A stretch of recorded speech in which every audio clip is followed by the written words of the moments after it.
इतिहास का हमारा चैप्टर है आपके ईवीएस का, आपके चैप्टर नंबर है हमारा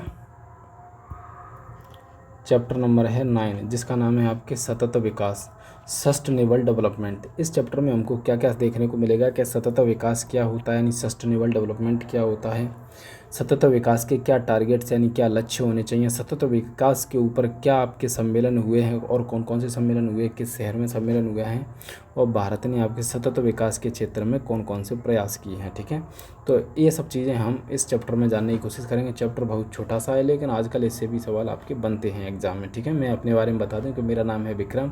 मैं आपको एमपीटेट और सीटेट की तैयारी करवा रहा हूं, जिसमें आपके जो ईवीएस है वो आपके 30 नंबर का पूछा जाना है। मैं आपको 30 में से 30 आपके दिलवा के रहूँगा। ठीक है, तो आप हमारे साथ बने रहिए और हम शुरुआत करते हैं इसकी नेक्स्ट स्लाइड पर। तो देखो, सबसे पहले ये जानते हैं कि सतत विकास होता क्या है। देखो, सतत विकास को सिंपल शब्दों में कहूँ तो सतत विकास का मतलब ये है कि जैसे मान के चलो आज हमारी 2026 चल रही है। ठीक है, 2026, अब मान के चलो नेक्स्ट पीढ़ी हमारी 2050 में आनी है, फिर नेक्स्ट पीढ़ी आपके 2090 में आनी है, फिर आपके नेक्स्ट पीढ़ी आपके 3040 में आनी है। तो मान के चलो ये जो 2026 वाली पीढ़ी है, ये आपके संसाधनों का प्रयोग इस प्रकार से करे ताकि संसाधन है ना दूसरी वाली पीढ़ी पे भी आपके अच्छे से पहुंच जाएं, और ये पीढ़ी भी उस संसाधनों का प्रयोग इस तरीके से करे कि यहाँ से संसाधन होते हुए आपके इस पीढ़ी तक चले जाएं। ऐसा आपके निरंतर आपके प्रयोग होता रहे। कोई भी पीढ़ी आपके इतना बेकार अपना आर्थिक विकास ना करे कि आपके पर्यावरण को बहुत ज़्यादा नुकसान पहुँच जाए। ठीक है, तो सतत विकास ये कहता है कि आप वर्तमान पीढ़ी की आवश्यकता को तो पूरी करो ही करो, लेकिन आपके ऐसा विकास ना करो ताकि आने वाली पीढ़ी के लिए आपके कुछ बचे ही ना, यानी आने वाली पीढ़ी भी अच्छे से इस धरती पर रह सके।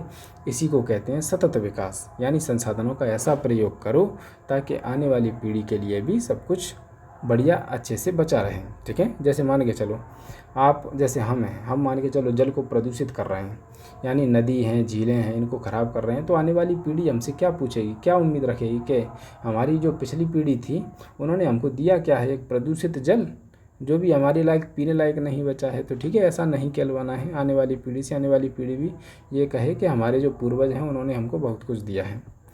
ठीक है, तो इसको कहेंगे हम क्या, सतत विकास। अब देखो, सतत विकास के क्या लक्ष्य होने चाहिए वर्तमान में। तो देखो, गरीबी का उन्मूलन होना चाहिए, यानी गरीबी का उन्मूलन करो, भुखमरी की समाप्ति करो, कोई भी भूखा ना रहे आज भी। ठीक है, बहुत सारे ऐसे देश हैं जहाँ आपकी भुखमरी की समस्या है।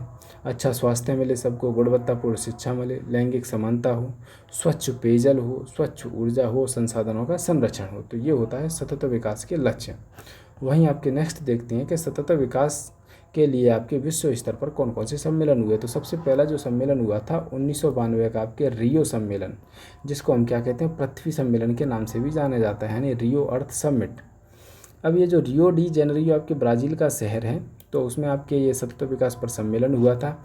इसमें आपके एजेंडा 21 की घोषणा की गई। एजेंडा 21 का मतलब ये है कि इसमें आपके 21 टारगेट निर्धारित किए गए कि सारे देशों को मिलकर के क्या क्या अचीव करना है, संसाधनों का किस तरीके से प्रयोग करना है। ठीक है, वहीं इसका जो दूसरा सम्मेलन हुआ था वो हुआ था 2002 में, जिसको हम कहते हैं रियो प्लस 10 है। रियो प्लस 10 इसलिए कहते हैं क्योंकि 1992 में अगर 10 जोड़ोगे, क्योंकि 1992 का रियो में सम्मेलन हुआ था, यानी रियो में अगर 10 जोड़ोगे तो आपकी क्या आएगा 2002, यानी 1992 में 10 जोड़ेंगे तो क्या आएगा 2002। इसीलिए रियो से 10 साल आगे का सम्मेलन है, जो कि आपके कहाँ हुआ था, जोहान्सबर्ग में।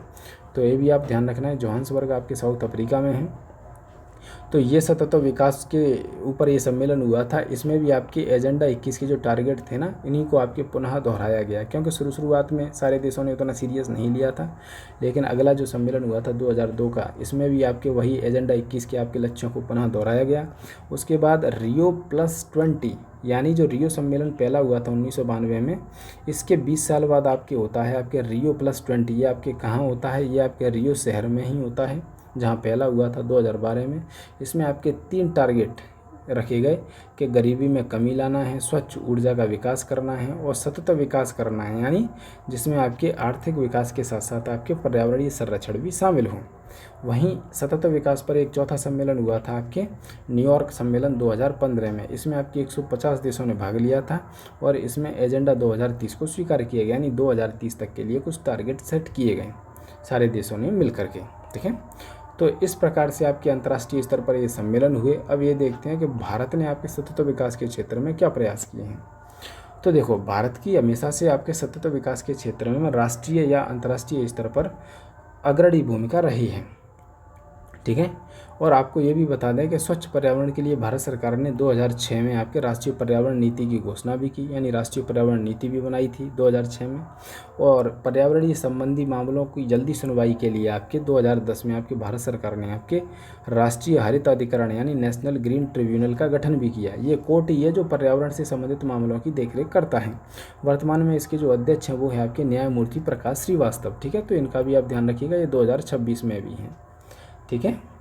तो ये आपके लिए आपके ये टॉपिक था भारत और सतत विकास। वहीं आपको एक चीज़ और पता होना चाहिए कि इको मार्क क्या होता है। तो इको मार्क उन भारतीय उत्पादों को दिया जाता है जो पर्यावरण को हानि नहीं पहुंचाते हैं, यानी इको फ्रेंडली हैं, ठीक है। तो ऐसे जो उत्पाद हैं इनको क्या दिया जाता है, इको मार्क दिया जाता है। जैसे ये बैग है, ये इको मार्क है, यानी बना होगा किसी कागज़ से, तो ये डिग्रेडेबल होते हैं, यानी बायोडिग्रेडेबल होते हैं, यानी प्रकृति में आपके ख़त्म हो जाते हैं। तो ऐसे उत्पादों को दिया जाता है इको मार्क चिन्ह, यानी जो पर्यावरण के प्रति हितैषी हैं, ना कि पर्यावरण को कोई नुकसान पहुंचाते हैं, ठीक है।